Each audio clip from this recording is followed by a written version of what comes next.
السلام علیکم ورحمۃ اللہ تعالی وبرکاتہ۔ وعلیکم السلام ورحمۃ اللہ وبرکاتہ۔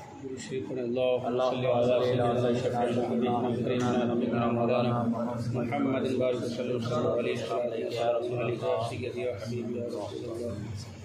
صلی اللہ تعالی علیہ وسلم۔ آج کے درس میں اولیاء اللہ سے مدد مانگنے کا عقلی ثبوت، یعنی اللہ کے ولیوں سے مدد مانگنا چاہیے یا نہیں چاہیے، اس معاملے میں عقل کا کیا تقاضا ہے، عقل کیا فیصلہ کرتی ہے۔ دنیا یا آخرت کا نمونہ ہے، اور یہاں کے کاروبار اس عالم کے کاروبار کا پتہ دیتے ہیں، یعنی کہ آخرت کے۔ اسی لیے قرآن کریم نے حشر نشر اور رب کی الوہیت کو دنیاوی مثالوں سے ثابت فرمایا۔ مثلا اللہ تبارک و تعالیٰ نے فرمایا کہ خشک زمین پر بارش پڑتی ہے تو پھر سبزہ زار بن جاتی ہے، اسی طرح بے جان جسموں کو دوبارہ حیات دی جائے گی، اور فرمایا کہ تم گوارا نہیں کرتے تھے کہ تمہارے غلاموں میں کوئی اور شریک ہو، تو ہماری ملکیت میں بت وغیرہ کو کیوں شریک مانتے ہو۔ غرض کہ دنیا آخرت کا نمونہ ہے، اور دنیا میں تو دیکھا گیا کہ یہاں کے بادشاہ ہر کام خود اپنے ہاتھ سے نہیں کرتے، بلکہ سلطنت کے کاموں کے لیے الگ الگ ڈپارٹمنٹ بنے رہتے ہیں، اور ہر ڈپارٹمنٹ میں مختلف حیثیت کے لوگ رکھتے ہیں۔ کوئی افسر ہے تو کوئی اس کے نیچے ہے، پھر ان تمام ڈپارٹمنٹ کا مختار یا حاکم کوئی ایک بندہ ہوتا ہے، یعنی ہر کام بادشاہ کی مرضی اور اسی کے منشا سے ہوتا ہے، لیکن بلا واسطہ اس کے ہاتھ سے نہیں ہوتا۔ مثال کے طور پر اس کو دنیاوی مثال سے یوں سمجھیے کہ جیسے مان لیجئے کہ کسی چیز کا سروے کرانا ہو، تو یہ آرڈر کہاں سے پاس ہوتا ہے؟ یا تو سی ایم پاس کرے گا یا پی ایم پاس کرے گا، لیکن خود سی ایم یا پی ایم چل کے نہیں آتا ہے سروے کرنے کے لیے، بلکہ اس کے حکم سے وہ آتے ہیں اس کام کو کرنے کے لیے۔ اسی طرح سے جو بھی سرکاری معاملات رہتے ہیں، ان تمام چیزوں میں ایک کوئی بڑا افسر رہتا ہے، اور پھر لوگ اس کے انڈر میں رہتے ہیں، وہ اسے حکم دیتا ہے، اور پھر یہ بندہ جو ہے جو سب سے نیچے رہتا ہے، یہ اس کام کو کرتا ہے۔ اب اس کا مطلب یہ نہیں کہ سی ایم یا پی ایم جو ہے یہ مجبور ہے، یہ کر نہیں سکتے، ایسا نہیں ہے، وہ خود کر سکتے ہیں، لیکن چونکہ اس کا ایک مقام ہے، ایک مرتبہ ہے، ایک رعب ہے، ایک دبدبہ ہے، جس کی وجہ سے وہ ہر کام کو خود سے نہیں کرتا ہے۔ یہ تو رہا دوسروں کا کام، وہ اپنا پانی کا گلاس بھی خود سے نہیں اٹھا کے لاتے ہیں، اس کے لیے بھی خدام رہتے ہیں، نوکر رہتے ہیں، وہ پانی کے گلاس ان کے ہاتھ میں پکڑائیں گے تو پئیں گے، حالانکہ وہ خود چاہے تو کر سکتا ہے۔ تو یہ ایک دنیاوی مثال ہے، ٹھیک ہے، کہ اب وہ چاہے تو پانی خود سے پی سکتا تھا لیکن نہیں پیتا۔ اسی طرح اکثر ضروریات زندگی خود انجام دے سکتا ہے، لیکن اس کا مقام کا تقاضا یہ ہے کہ ہر کام خادموں سے لیا جائے، نوکروں سے لیا جائے، اور رعایا کو ہدایت ہوتی ہے، یعنی لوگوں کو، کہ اپنی ضروریات کے وقت ان مقرر کردہ حکام کی طرف رجوع کرو، یعنی کہ جن کو جس ڈپارٹمنٹ میں رکھا گیا ہے اس کو اسی کی طرف جانا ہوگا اس کام کے لیے۔ مثلا بیماری میں شفا خانہ جا کر ڈاکٹر سے کہو، اب کوئی بیمار ہے تو یہ نہیں کہ ڈائریکٹ اللہ سے کہو کہ میں بیمار پڑ گیا ہوں تو مجھے دوا دے دے، ایسا نہیں۔ بے شک شفا دینے والی ذات رب ہی کی ہے، لیکن ایک دنیاوی اعتبار سے سمجھانے کے لیے کہا جا رہا ہے کہ جس طرح سے اگر کوئی بیمار پڑے گا تو اسے شفا خانہ جانا ہوگا اور ڈاکٹر سے کہنا ہوگا۔ آپ کا کوئی کیس چل رہا ہے تو یہ کیس لے کر آپ شفا خانہ نہیں جائیں گے، اس کیس کو لے کر آپ کورٹ میں جائیں گے، اور ڈائریکٹ جج سے بھی بات نہیں کر سکتے آپ، بیچ میں آپ کو ایک وکیل رکھنا ہوگا، ہے نا، تو وکیل کے ذریعے سے بات کہلوائی جائے گی۔ ان تمام مصیبتوں میں رعایا یعنی لوگ ان حکام کی طرف جانا بادشاہ کی بغاوت نہیں ہوتی ہے، ہے نا۔ کوئی یہ نہیں کہے گا کہ یہاں پر تو سی ایم کی یا پی ایم کی مخالفت ہو گئی کہ ڈائریکٹ ہم ان کے پاس کیوں نہیں گئے، بلکہ چونکہ اسی کا بنایا ہوا سب قانون رہتا ہے، ہندوستان کا ایک اپنا آئین ہے، ایک اپنا کانسٹیٹیوشن ہے کہ جس کے مطابق ہی ہر کام کو اس کے ڈپارٹمنٹ میں کرنا ضروری ہوتا ہے۔ یہ اسی کے منشا کے، اسی کے مرضی کے مطابق ہے کہ اس نے ان لوگوں کو اسی لیے تو مقرر کیا ہے۔ ہاں اگر یہ لوگ دوسرے کو اپنا بادشاہ بنا کر اس سے مدد طلب کریں تو اب باغی کہے جائیں گے، کیونکہ شاہی انتخاب یعنی کہ بادشاہ نے جن لوگوں کو چنا ہے ان کو چھوڑ دیا اور دوسروں کو اپنا حاکم بنا لیا، لہٰذا یہ بادشاہ سے یا اب کے زمانے میں پردھان منتری سے یا یوں کہہ لیجیے کہ دیش سے یہ بغاوت ہوگی۔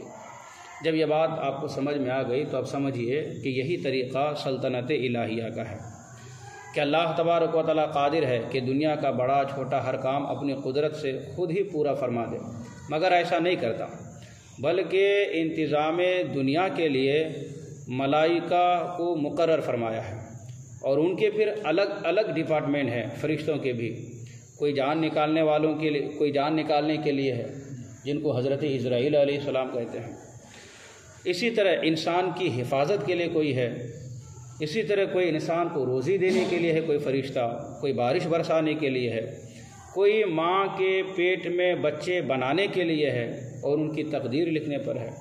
حضور صلی اللہ علیہ وسلم فرماتے ہیں کہ جب بچہ 4 مہینے کا ہو جاتا ہے یعنی 120 دن کا، تو اللہ کی جانب سے ایک فرشتہ آتا ہے، اور وہ فرشتہ اسی ٹائم، ابھی کہ بچہ ماں کے پیٹ میں ہے اور صرف 120 دن کا ہے، لیکن اس کی تقدیر لکھ دی جاتی ہے کہ یہ بچہ کتنی عمر تک جیے گا، کہاں اسے کتنی رزق ملے گی، کیا مقام ملے گا، کیا مرتبہ ملے گا، کیا کیا پریشانیاں آئیں گی، کیا کیا خوشیاں آئیں گی، کب مرے گا، یہ تمام چیزیں کون لکھتے ہیں؟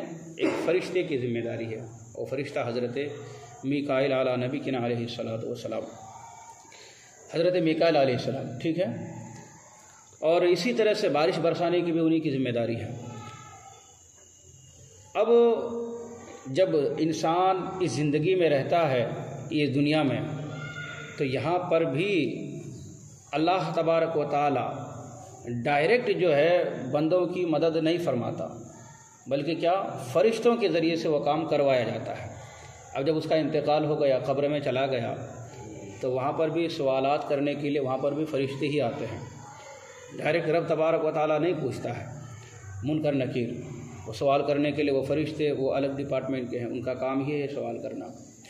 اسی طرح سے سور پھونکنے کی ذمہ داری حضرت اسرافیل علیہ السلام، یہ قیامت کے دن سور پھونکیں گے، پھر دوبارہ سور پھونکیں گے تو سب لوگ زندہ ہو جائیں گے، مردوں کو زندہ کرنا اور قیامت قائم کرنا یہ ان کی ذمہ داری ہے۔ پھر قیامت میں جنت اور دوزخ کا انتظام کرنا، وہاں پر بھی فرشتوں سے کام لیا جائے گا۔ جو جہنمی ہوگا اللہ حکم دے گا کہ اس کو پکڑو جہنم میں ڈالو، جو جنتی ہوگا حکم ہوگا کہ اسے جنت میں داخل کرو۔ غرض کہ دنیا اور آخرت کے سارے کام ملائکہ میں اللہ تبارک و تعالیٰ نے تقسیم فرما دیا ہے، ان کو کام جو ہے ڈیوائڈ کر دیے گئے ہیں کہ تم کو یہ کام کرنا ہے، تو وہ اسی کام میں لگے رہتے ہیں۔ یہ تو رہی فرشتوں کی بات۔ اسی طرح اللہ تبارک و تعالیٰ اپنے مقبول انسانوں کے سپرد بھی عالم کا انتظام کیا ہے، یعنی جو اللہ کے نیک اور محبوب بندے ہوتے ہیں ان کو بھی اللہ تبارک و تعالیٰ نے دنیا کی کچھ ذمہ داری دی ہوئی ہے، اور ان کو اختیارات عطا کیے گئے ہیں۔ خصوصی طور پر یہ جو تصوف کی کتابیں ہیں ان کو دیکھنے سے پتہ چلتا ہے کہ اولیاء اللہ کے کتنے طبقے ہیں اور کس کے ذمے کون کون سے کام ہیں، تصوف کی کتابوں میں اس کا ذکر ملتا ہے۔ اس کی وجہ یہ نہیں کہ رب تبارک و تعالیٰ ان کا محتاج ہے، نہیں، بلکہ یہ خدا کی قدرت کا اور خدا کے قانون کا یہی تقاضا ہے۔ پھر ان حضرات کو خصوصی اختیارات بھی دیے جاتے ہیں، جس کی وجہ سے وہ فرماتے ہیں کہ ہم یہ کر سکتے ہیں، ہے نا، وہ اولیاء اللہ، چونکہ اللہ تبارک و تعالیٰ ان کو خصوصی طور پر وہ اختیار دیتا ہے، وہ پاور دیتا ہے، وہ قوت، کہ جس کی وجہ سے وہ کہتے ہیں کہ ہم یہ کام کر سکتے ہیں۔ یہ محض صرف قیاس نہیں بلکہ قرآن و حدیث اس پر گواہ ہے کہ حضرت جبرائیل علیہ السلام حضرت مریم کے پاس آئے تو کیا کہا؟ انما انا رسول ربک لاہب لک غلاما زکیہ، یعنی اے مریم میں جو ہے تمہارے رب کا قاصد ہوں اور میں یہاں تمہارے پاس آیا ہوں تاکہ تم کو پاک فرزند دوں۔ اللہ دے نے یہ نہیں کہا بلکہ میں تم کو پاک فرزند دوں۔ یہ کون کہہ رہے ہیں؟ حضرت جبرائیل علیہ السلام۔ حضرت جبرائیل کو اللہ نے وہ طاقت دی ہے کہ وہ جسے چاہیں اولاد دیں، یہ اللہ کی عطا سے ڈائریکٹ حضرت جبرائیل علیہ السلام میں وہ طاقت نہیں ہے، لیکن اللہ کے خصوصی فضل کی وجہ سے ان کو یہ اختیار اور پاور حاصل ہے کہ اگر حضرت مریم کو کہہ رہے ہیں کہ میں تمہیں لأہب لکی، میں تمہیں ایک پاک صاف ستھرا فرزند دوں، معلوم ہوا کہ حضرت جبرائیل علیہ السلام بیٹا دیتے ہیں۔ اسی طرح سے حضرت عیسیٰ علیہ السلام فرماتے ہیں وَأَخْلُقُ لَكُم مِّنَ الطِّينِ كَهِيئَةِ الطَّيْرِ فَأَنفُخُ فِيهِ فَيَكُونُ طَيْرًا بِإِذْنِ اللَّهِ، یعنی میں تمہارے لیے مٹی سے پرندے کی شکل بنا کر اس میں پھونکتا ہوں تو وہ خدا کے حکم سے پرندہ بن جاتا ہے۔ دیکھیں کیا قدرت ہے، کیا طاقت دی ہے اللہ تبارک و تعالیٰ نے حضرت عیسیٰ کو کہ مٹی سے پرندے کی شکل بنائے اور اس میں پھونک دیں تو وہ پرندہ بن جائے اور وہ اڑنے لگے، اس میں جان پیدا ہو جائے۔ معلوم ہوا کہ حضرت عیسیٰ علیہ السلام اللہ کے اذن سے، اللہ کی اجازت سے بے جان چیزوں کو جان بخشتے ہیں۔ مٹی میں کوئی جان نہیں ہے، لیکن اس کو پرندے کی شکل دے کر پھونک مار دیا تو اب اس میں جان آ گئی۔ یہ قرآن پاک کی آیت ہے، یہ کوئی قصہ کہانی یا قیاس نہیں۔ اسی طرح سے قل یتوفاکم ملک الموت الذی وکل بکم، کہ فرما دو کہ تم کو ملک الموت وفات دیں گے جو تم پر مقرر کیے گئے ہیں۔ یا وفات کی نسبت کن کی طرف کی گئی؟ ملک الموت کی طرف، حضرت اسرائیل کی طرف، کہ وہ تم کو وفات دیں گے، وہ تم کو موت دیں گے۔ معلوم ہوا کہ حضرت اسرائیل علیہ السلام جاندار کو بے جان کرتے ہیں۔ اور بھی اس قسم کی بہت سی آیات ملیں گی قرآن پاک میں جس میں خدائی کاموں کو بندوں کی طرف نسبت کیا گیا ہے۔ رب تبارک و تعالی حضور صلی اللہ علیہ وسلم کی شان میں فرماتا ہے وَيُزَكِّيهِمْ وَيُعَلِّمُهُمُ الْكِتَابَ وَالْحِكْمَةَ، یعنی ہمارے محبوب ان کو پاک فرماتے ہیں اور ان کو کتاب و حکمت سکھاتے ہیں۔ اسی طرح اللہ فرماتا ہے اغناہم اللہ ورسولہ من فضلہ، ان کو اللہ اور رسول نے اپنے فضل سے غنی کر دیا۔ دیکھیں اللہ نے اپنے حبیب کو کیا طاقت دی کہ حضور صلی اللہ علیہ وسلم جس کو چاہے اس کو غنی بنا دے۔ دونوں جہان کی ملکیت حضور صلی اللہ علیہ وسلم کے قبضے میں ہے نا، تو حضور صلی اللہ علیہ وسلم جس کو چاہے اس کو مالدار بنا دے، غنی بنا دے۔ معلوم ہوا کہ حضور علیہ السلام ہر گندگی سے انسان کو پاک بھی فرماتے ہیں اور فقیروں کو حضور غنی بھی کر دیتے ہیں، مالدار بھی بنا دیتے ہیں۔ اور اللہ ارشاد فرماتا ہے خذ من اموالہم صدقۃ تطہرہم وتزکیہم بہا، یعنی آپ ان کے مالوں سے صدقے وصول فرمائیے اور اس سے ان کو پاک فرما دیجیے۔ جو آپ صدقہ لیں گے نا، اس صدقے کی وجہ سے ان کو آپ جو ہے پاک فرما دیجیے۔ معلوم ہوا کہ وہ وہی عمل خدا کے ہاں قبول ہوئے جو بارگاہ رسالت میں منظور ہو جائے۔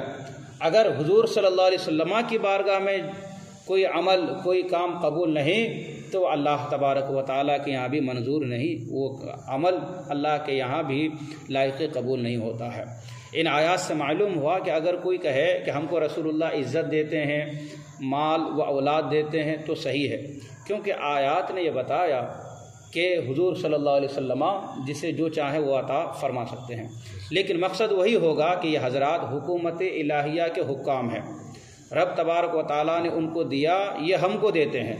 جس طرح سے دنیاوی اعتبار سے اوپر سے حکم جاری ہوتا ہے تب جا کر جو ہے وہ نیچے تک وہ حکم نافذ ہوتا ہے، اس حکم پر عمل کیا جاتا ہے۔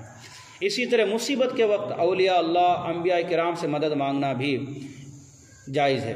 یہ اسی طرح ہوا جس طرح کی بیماری اور مقدمہ میں بادشاہ کی رعایا ڈاکٹر یا حاکم سے مدد مانگتی ہے نا، اور قرآن نے فرمایا وَلَوْ أَنَّهُمْ إِذْ ظَلَمُوا أَنفُسَهُمْ جَاءُوكَ فَاسْتَغْفَرُوا اللَّهَ وَاسْتَغْفَرَ لَهُمُ الرَّسُولُ لَوَجَدُوا اللَّهَ تَوَّابًا رَحِيمًا، اگر یہ گنہگار اپنی جانوں پر ظلم کرے تو اے محبوب تمہارے پاس آ جاتے اور پھر اللہ سے مغفرت مانگتے اور اے محبوب آپ بھی ان کے لیے مغفرت فرماتے تو یہ اللہ کو توبہ قبول کرنے والا مہربان پاتے۔ یہ آیت ہمیں کیا دعوت دے رہی ہے کہ تم سے گناہ ہو جائے، خطا ہو جائے تو تم جو ہے ڈائریکٹ مجھ سے مت مانگو کہ اللہ مجھ سے غلطی ہو گئی مجھے معاف فرما، بلکہ میرے حبیب کی بارگاہ میں جاؤ اور وہاں میرا حبیب جب تمہارے لیے دعا کرے گا اور وہاں جا کر تم استغفار کرو گے تو پھر ایسے وقت میں مجھے تواب الرحیمہ والی شان میں پاؤ گے، یعنی بہت زیادہ توبہ قبول کرنے والا اور رحم فرمانے والا۔ ہاں عالمگیری میں ہے کتاب الحج باب آداب زیارت قبر نبی صلی اللہ علیہ وسلم میں فتویٰ عالمگیری، یہ وہ کتاب ہے کہ جس کو حضرت اورنگزیب عالمگیر رحمۃ اللہ تعالی علیہ نے 500 اس زمانے کے بڑے بڑے علماء کرام کو جمع کر کے اس کتاب کو لکھوایا تھا. 500 بڑے بڑے علماء کرام، اور یہ بادشاہ کی نگرانی میں یہ کتاب لکھی گئی، فتویٰ عالمگیری. اور یہ کتاب ہر مکاتب فکر کے یہاں پڑھائی جاتی، وہ ہر مکاتب فکر کے یہاں موجود ہے. فتویٰ کے لیے اس کتاب کی طرف رجوع کیا جاتا ہے.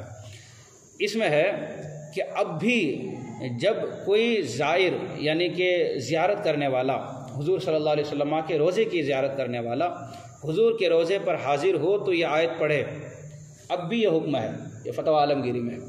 جب حضور باحیات تھے ظاہری طور پر تو اس وقت تو حکم تھا ہی، لیکن اب بھی جب بھی کوئی شخص حضور صلی اللہ علیہ وسلم کی بارگاہ میں حاضر ہو حضور کے روزے پر تو یہ آیت پڑھے.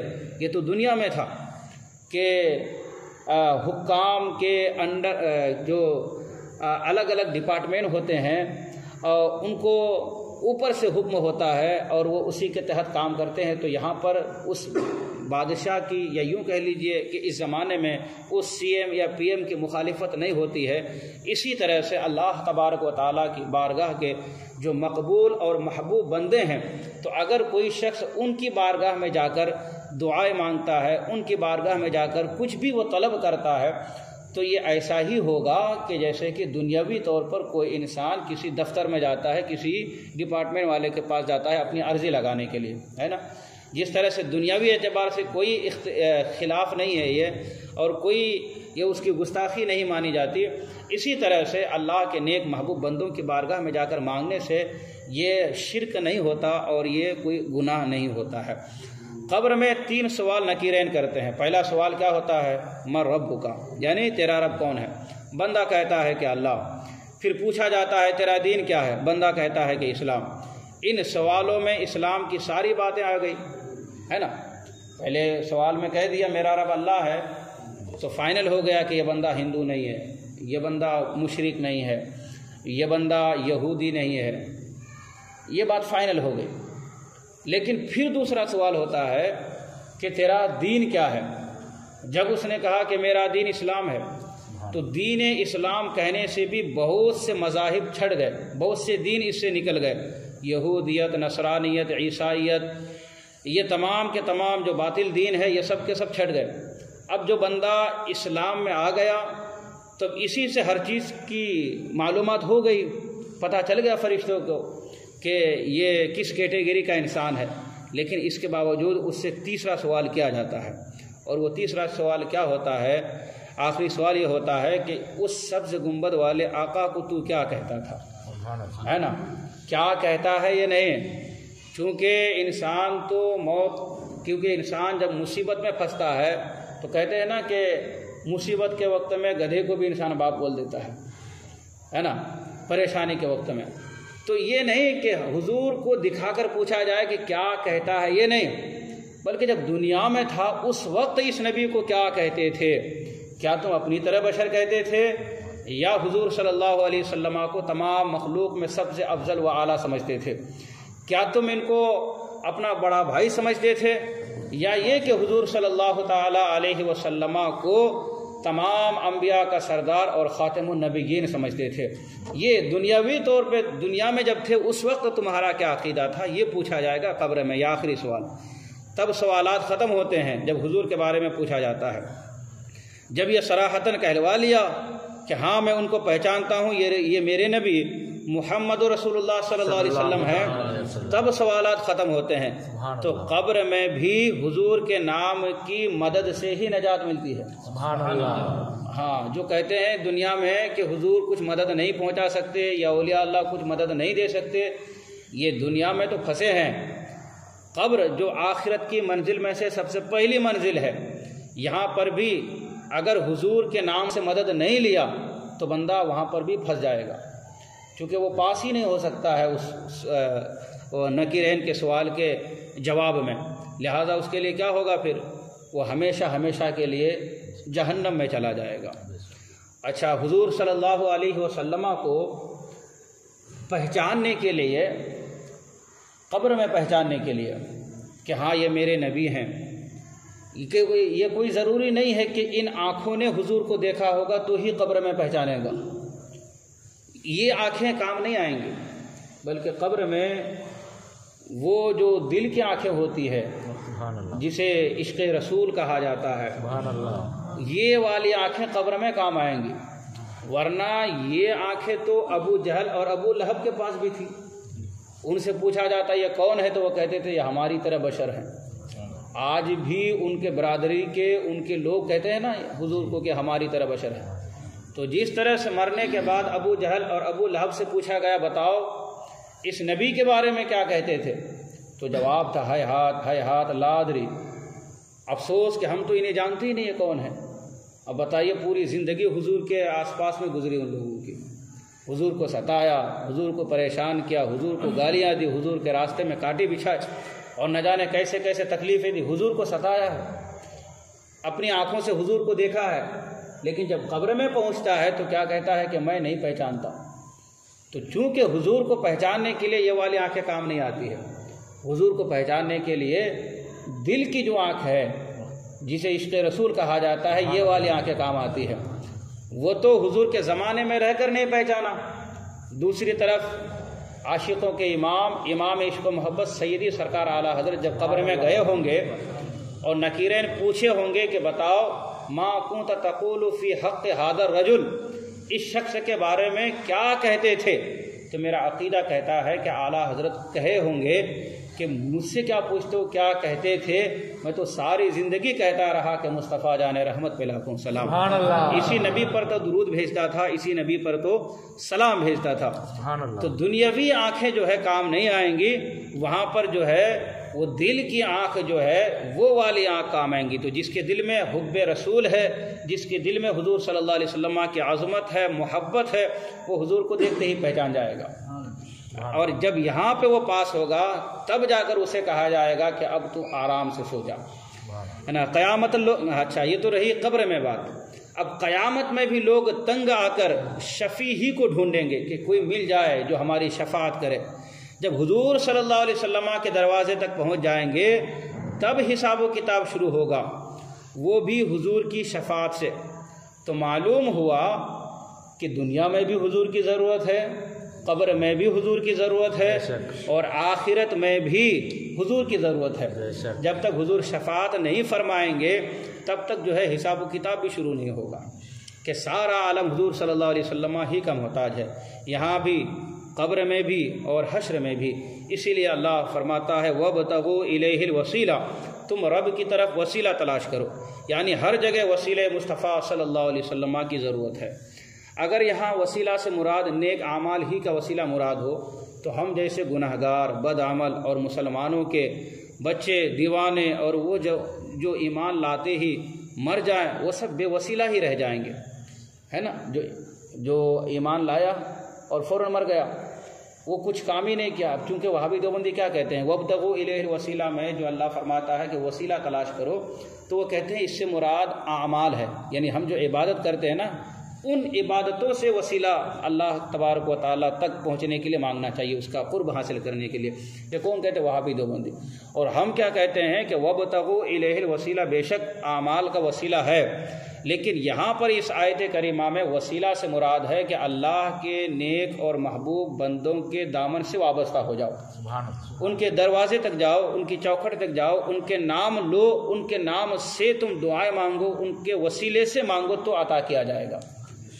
اعمال اب ہمارے قبول ہوں یا نہ ہو یہ ہم کو معلوم نہیں، ابھی نماز پڑھے ہم سب، لیکن کس کی نماز قبول ہوئی کسی کو نہیں معلوم۔ ہم میں سے عشاء کی نماز تو پڑھے، ہم نماز یہاں پڑھتے ہیں، ہمارا ذہن نہ جانے کہاں کا گھوم رہا ہوتا ہے، سارے دن کا کیا کیا چلا، کیا کیا کس سے لین دین ہے، کس کو دینا ہے، کس سے لینا ہے، وہ سب ہمارے ذہنوں میں پھرتا رہتا ہے، گھومتا رہتا ہے۔ تو ہمارے یہ اعمال ہیں، یہ عمل رب تبارک و تعالیٰ کی بارگاہ میں قبول ہو جائے تو یہ تو خوش نصیبی کی بات ہے، امید کی جاتی ہے قبول ہوں گے، لیکن گارنٹی کے ساتھ یقین کے ساتھ کوئی نہیں کہہ سکتا کہ ہمارا یہ عمل قبول ہے، یہ کوئی نہیں کہہ سکتا، نہ حج کے بارے میں، نہ زکوٰۃ کے بارے میں، نہ نماز کے بارے میں، نہ صدقہ و خیرات کے بارے میں، کسی بھی اپنے عمل کے بارے میں کوئی بھی گارنٹی کے ساتھ 100% نہیں بول سکتا کہ یہ اللہ کے بارگاہ میں قبول ہو گیا۔ تو اب وسیلہ اسے تلاش کرنا چاہیے جو مضبوط ہو۔ جب ہمارا وسیلہ ہی کمزور ہو تو ہم اس کو کیا وسیلہ بنائیں گے؟ جس کے ذریعے سے ہم وسیلہ بنانا چاہے وہی کمزور ہو جائے تو ہم اس کے ذریعے سے ہم رب کا قرب کیسے حاصل کر سکتے ہیں؟ مثال کے طور پر آپ کو چھت پہ چڑھنا ہے تو اس کے لیے مضبوط سیڑھی چاہیے، لیکن اگر سیڑھی کہیں سے ٹوٹی پھوٹی ہو تو بتائیے بندہ چھت پہ چڑھ سکتا ہے کیا؟ نہیں، وہ ڈرے گا وہ کہ یہ تو ٹوٹی ہے، کہیں ایسا نہ ہو کہ بیچ میں جاؤ اور نیچے آ جاؤ، تو چھت پہ تو نہیں پہنچے گا، وہ کہیں اور پہنچ جائے گا۔ چھت پہ چڑھنے کے لیے بھی مضبوط سیڑھی چاہیے، یعنی کہ انسان جب اوپر جانا چاہے تو مضبوط اس کے لیے وسیلہ چاہیے۔ رب تبارک و تعالیٰ کی بارگاہ اس کا قرب حاصل کرنے کے لیے اتنے کمزور اعمال کو ہم وسیلہ بنائیں جس کے بارے میں ہمیں یقین بھی نہیں کہ پتہ نہیں قبول ہے کہ نہیں ہے۔ وہیں پر ہم اہل سنت والجماعت کا جو عقیدہ ہے کہ حضور صلی اللہ علیہ وسلم کو یا اللہ کے نیک بندوں کو وسیلہ بنانا، تو حضور تو رب کی بارگاہ میں مقبول ہیں۔ حضور تو ایسے مقبول ہیں کہ حضور ہی کے صدقے اور توسل سے ساری کائنات بنائی گئی۔ سبحان اللہ۔ حضور سے بڑھ کر اور کون مقبول ہو سکتا ہے؟ لہٰذا ہم اگرچہ گناہ گار ہیں، لیکن جب ہم اس کی بارگاہ کے مقبول بندے کو وسیلہ بنا لیں گے تو ہمیں امید ہے اور یقین ہے اور ہمارا ایمان یہ کہتا ہے کہ حضور کے وسیلے سے ہمارا بیڑا پار ہو جائے گا۔ اسی لیے ہم جو ہے حضور کو وسیلہ بناتے ہیں۔ نیک اعمال بھی تو حضور ہی کی طفیل سے حاصل ہوں گے نا، پھر بھی بالواسطہ حضور ہی کا وسیلہ ضروری ہوا۔ نبی کریم صلی اللہ علیہ وسلم کے وسیلے سے، نبی کریم صلی اللہ علیہ وسلم کے وسیلہ یہ تو کافر بھی لیا کرتے تھے، کافر بھی حضور کو اپنا وسیلہ بنایا کرتے تھے، اور یہ قرآن پاک میں ہے وَكَانُوا يَسْتَفْتِحُونَ عَلَى الَّذِينَ كَفَرُوا، کہ حضور صلی اللہ علیہ وسلم کے ولادت سے پہلے کافر جو ہے جب جنگ میں جاتے تھے نا تو وہاں حضور کے وسیلے سے دعائیں کرتے تھے کہ وہ آخری نبی جو آنے والا ہے، یہود و نصارہ کے بارے میں ہے یہ، وہ آخری نبی جو آنے والا ہے اس نبی کے وسیلے سے مولا ہمیں جنگ میں فتح عطا فرما، تو اللہ فتح عطا فرما دیتا تھا۔ حضور کی ولادت سے پہلے یہ لوگ حضور کے وسیلے سے دعائیں مانگا کرتے تھے۔ مکہ معظمہ حضور صلی اللہ علیہ وسلم کے وسیلے سے بتوں سے پاک ہوا اور حضور ہی کے وسیلے سے قبلہ بنا۔ آج جس قبلے کی طرف ہم منہ کر کے نماز پڑھتے ہیں تو یہ کس کے وسیلے سے؟ حضور ہی کے وسیلے سے۔ حضور کے قلب اطہر میں خواہش تھی کہ قبلہ بدلے، تو اللہ تبارک و تعالیٰ نے حالت نماز ہی میں حکم دیا کہ حبیب آپ جس طرف چاہیں اس طرف منہ پھیر لیجئے، ہم اسی کو قبلہ بنا دیں گے۔ فَلَنُوَلِّيَنَّكَ قِبْلَةً تَرْضَاهَا، رب کہتا ہے جدھر مرضی ہے ادھر آپ منہ پھیر لیجئے، ہمیں قبلہ سے کیا مطلب، قبلے سے کیا غرض، آپ جدھر منہ پھیر دیں گے ہم اسی کو قبلہ بنا دیں گے۔ سبحان اللہ۔ اور قیامت کے لیے وہ قبلہ بنا کہ جس کی طرف حضور صلی اللہ علیہ وسلم نے حالت نماز ہی میں منہ پھیر دیا تھا، تو قبلہ بھی یہ حضور ہی کے وسیلے سے ملا ہے، بلکہ حضور ہی کے وسیلے سے قرآن کہلایا ہے۔ اگر حضور نہ ہوتے تو بتائیے یہ قرآن کیسے رہتا، قرآن کیسے ہوتا؟ حضور ہی پر تو نازل ہوا نا قرآن۔ شیطان بلا واسطہ انبیاء رب تک پہنچنا چاہتا ہے تو شیطان کو مار دیا جاتا ہے۔ ایک روایت میں آتا ہے یہ جو برسات کے موسم میں جو بجلی کڑکتی ہے نا، جو آواز آتی ہے، یہ شیطان کو مارنے کی آواز ہوتی ہے۔ یہ شیطان کو کیوں مارا جاتا ہے؟ یہ اس لیے مارا جاتا ہے کہ یہ نبیوں کا وسیلہ نہیں لیتے ہیں، یہ ڈائریکٹ رب تک پہنچنا چاہتے ہیں تو ان کو مار دیا جاتا ہے۔ اگر مدینہ کے راستے سے جاتا تو ہرگز شیطان کو نہیں مارا جاتا، لیکن وہ اس راستے سے نہیں جاتا ہے، ڈائریکٹ جانا چاہتا ہے، تو یہی نتیجہ ان کا بھی ہوگا جو کہتے ہیں خدا کو مان، خدا کے سوا کسی کو نہ مان، ہے نا، جو کہتے ہیں نا کہ صرف اللہ کو مانو، یہی ان کا بھی نتیجہ ہوگا جو شیطان کا نتیجہ ہوا۔ اب ان باتوں سے اتنا معلوم ہوا کہ انبیاء اور اولیاء سے مدد مانگنا یا ان کو حاجت روا جاننا، یعنی ہماری حاجت پوری کرنے والے ہیں، یہ نہ شرک ہے اور نہ ہی خدا کی بغاوت ہے، بلکہ یہ عین قانون اسلامی ہے اور یہی رب کی منشا ہے، یہی رب کی منشا کے بالکل مطابق ہے۔ جب معراج میں حضور صلی اللہ علیہ وسلم تشریف لے گئے تو سب سے پہلے کتنی نماز فرض ہوئی تھی؟ کتنے ٹائم کی؟ 50 ٹائم کی نماز فرض ہوئی تھی۔ پھر حضرت موسیٰ علیہ السلام کے عرض کرنے پر کم کرتے کرتے کتنی رہ گئی؟ 5 رکھی۔ آخر ایسا کیوں ہوا؟ اسی لیے ہوا کہ مخلوق جانے کہ نماز 50 کی 5 رہیں، اس میں موسیٰ علیہ السلام کی مدد شامل ہے کہ حضرت موسیٰ علیہ السلام نے عرض کی، حضور پھر گئے 5 کم کرا، اسی طرح گئے آئے 9 مرتبہ آنا جانا ہوا، تب جا کر نماز کتنی رہ گئی؟ 5 رہ گئی۔ اب جو کہتے ہیں نا کہ وسیلہ نہیں مانگتے تو وہ 50 پڑھے، ہم تو وسیلے کے قائل ہیں، ہم 5 پڑھیں گے۔ اور یہ حضور صلی اللہ علیہ وسلم بطور تحفہ معراج سے لائے، اور یہ حضرت موسیٰ علیہ السلام کی مدد سے 5 ہوئے۔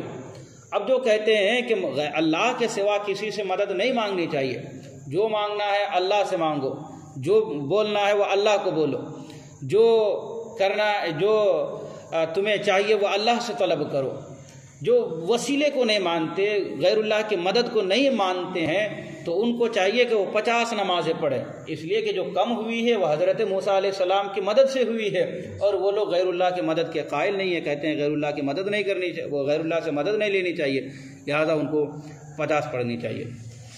ہاں، اس میں موسیٰ علیہ السلام کی مدد شامل ہے، یعنی اللہ کے مقبول بعد وفات بھی مدد فرماتے ہیں۔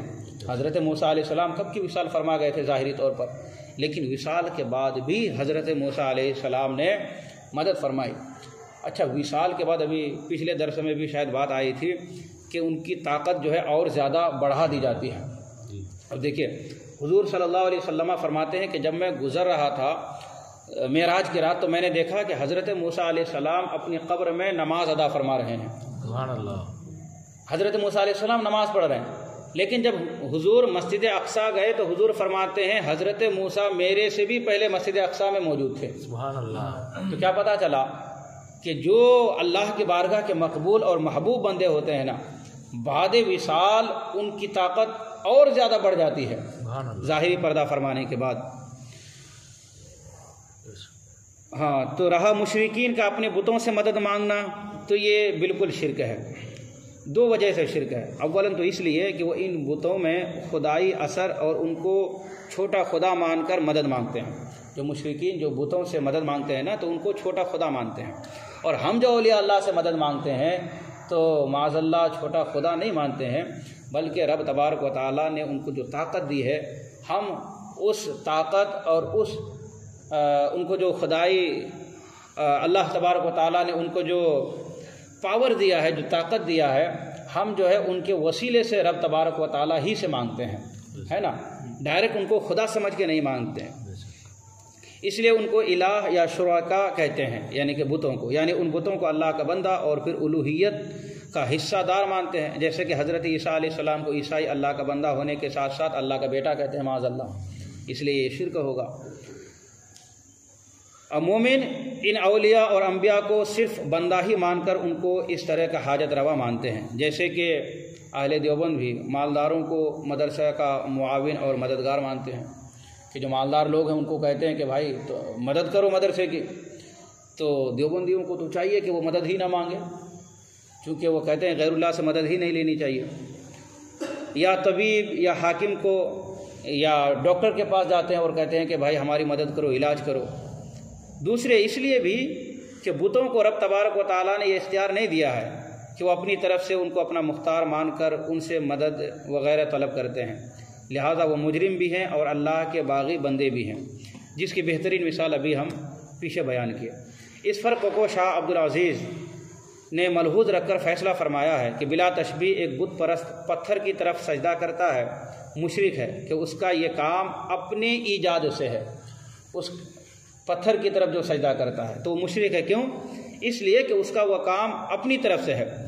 اچھا، مسلمان بھی کعبہ کی طرف سجدہ کرتا ہے، وہاں بھی پتھر ہی کی عمارت ہے، لیکن مسلمان مشرک نہیں ہے، فرق ہے۔ وہ اس لیے کیونکہ اس کا سجدہ حقیقت میں خدا کو ہے، کعبہ کو نہیں ہے، اور حکم الہی سے ہے، اللہ کا حکم ہے کہ اس کعبے کی طرف منہ کر کے تم نماز پڑھو، لہٰذا حکم الہی ہونے کی وجہ سے اگرچہ ہم بھی پتھر ہی کی طرف منہ کر کے نماز پڑھتے ہیں، لیکن یہ شرک نہیں ہوگا، یہ چونکہ ہمارے اپنے ایجاد سے نہیں ہے، اپنے بنانے سے نہیں ہے، یہ شریعت کا حکم ہے۔ مشرک کا سجدہ خلاف حکم الہی ہے، مشرک جو سجدہ کرتا ہے پتھر کو، یہ اللہ کے حکم کے خلاف ہے، اس لیے وہ مشرک ہے، یہ فرق ضروری ہے۔ اسی طرح سے گنگا کے پانی کی تعظیم کرنا کفر ہے، یہ گنگا جمنا سنے ہیں نا، اس کے پانی کی تعظیم کرنا یہ کفر ہے، مگر آب زمزم کی تعظیم کرنا یہ ایمان کا حصہ ہے۔ سبحان اللہ۔ آب زمزم کا پانی، کیونکہ گنگا کے پانی کی تعظیم یہ اپنی ایجاد سے ہے، یہ بندوں نے بنا لیا ہے، اور آب زمزم کی تعظیم یہ حکم شرع ہے، شریعت کا حکم ہے۔ اسی طرح مندر کے پتھر کی تعظیم یہ شرک ہے، مگر مقام ابراہیم یہ بھی ایک پتھر ہی کا نام ہے، وہ جگہ یہاں کی تعظیم یہ ایمان ہے، حالانکہ وہ بھی پتھر ہی ہے، لیکن یہ ایمان کا حصہ کیوں ہے؟ اس لیے کہ شریعت کا حکم ہے وَاتَّخِذُوا مِن مَقَامِ إِبْرَاهِيمَ مُصَلًّى، اللہ فرماتا ہے ابراہیم کے کھڑے ہونے کی جگہ کو تم جائے نماز بنا لو، وہاں پہ نماز ادا کرو۔ تو پتہ کیا چلا کہ یہ جو شرک ہوتا ہے نا، تو شرک وہ اس لیے ہوتا ہے کہ وہ اللہ کے ساتھ کسی کو عبادت میں شریک بنا لیتا ہے انسان، تو مشرک ہوتا ہے۔ ہم جو انبیاء سے یا اولیاء سے مدد مانگتے ہیں یا ان کی بارگاہ میں جاتے ہیں تو ہم ان کی عبادت نہیں کرتے، ان کو سجدہ نہیں کرتے، بلکہ ان کے وسیلے سے جو ہے ہم دعائیں مانگتے ہیں، اور وہاں چونکہ اللہ کی رحمتیں نازل ہوتی ہے، اللہ کی برکتیں نازل ہوتی ہے، دعائیں قبولیت کی جگہ ہوتی ہے، اس لیے ہم وہاں جا کر دعائیں مانگا کرتے ہیں۔ آئندہ جو درس ہوگا وہ مدد مانگنے پر، غیر اللہ سے مدد مانگنے پر اعتراض اور اس کا جواب انشاءاللہ۔ آج حضرت خالد بن ولید رضی اللہ تعالیٰ عنہ اور حضور حافظ ملت علیہ رحمت و رضوان، ان دونوں بزرگان دین کی مناسبت سے فاتحہ خوانی ہوگی۔ آپ حضرت تشریف رکھیں۔ بسم اللہ الرحمن الرحیم۔ اللہم صلی علی سیدنا شفیعنا حبیبنا کریمنا نبینا مولانا محمد بارک وسلم، صلو علیہ صلاۃ و سلام علیک یا سیدی یا حبیبی یا رسول اللہ صلی اللہ علیہ وسلم۔ اللہم ربنا تقبل منا الفاتحہ۔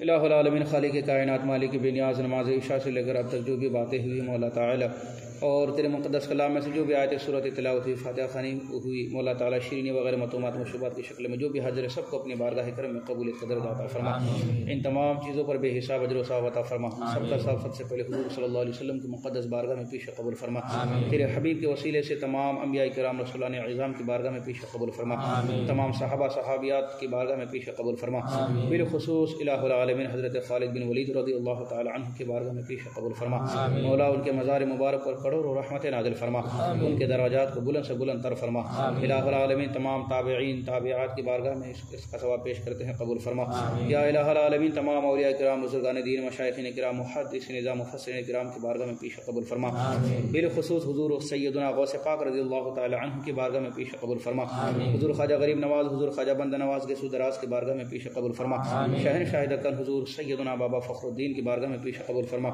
امام عشق و محبت سیدی سرکار اعلی حضرت حجت الاسلام حضور مفتی اعظم سیدی مرشدی حضور تاج الشریعہ کی بارگاہ میں پیش قبول فرما، الہ العالمین خصوصاً بالخصوص مولا تعالی حضور حافظ ملت علیہ رحمت و رضوان کی بارگاہ میں پیش قبول فرما، مولا ان کے مزار مبارک پر بھی مولا اپنی رحمت برکت نازل فرما، ان کے درجات کو بلند سے بلند تر فرما، حضور حافظ ملت علیہ رحمت و رضوان کے تمام دینی خدمات کو قبول فرما، یا الہ العالمین ان کے فیضان سے ہم سب کو مالا مال فرما، ان کے نقش قدم پر چلنے کی توفیق عطا فرما، الہ العالمین ان کے مشن پر ہمیں بھی عمل کی توفیق عطا فرما، مولا کریم جتنے بھی لوگ حاضر ہیں مولا تعالی سب کی حاضری کو قبول فرما، سب کے علم میں عمل میں تقوی طہارت میں مولا برکت عطا فرما، یا الہ العالمین سب کے نیک جائز مقاصد میں ارادوں میں کامیابی و کامرانی عطا فرما، سب کی روزی روٹی میں رزق حلال میں مولا برکت نازل فرما، مولا بالخصوص اس بابرکت محفل کی برکت سے ہمارے گھروں میں خاندانوں میں رشتہ داروں میں جو بھی جہاں بیمار ہیں سب کو شفا کاملہ عاجلہ نصیب فرما، مولا صحت اور تندرستی عطا فرما، ہر قسم کے ظاہری باطنی روحانی جسمانی بیماریوں کو دور فرما، یا الہ العالمین بالخصوص جماعت رضا مصطفیٰ انند پور کو مولا دین دنیا چوگنی ترقی عطا فرما،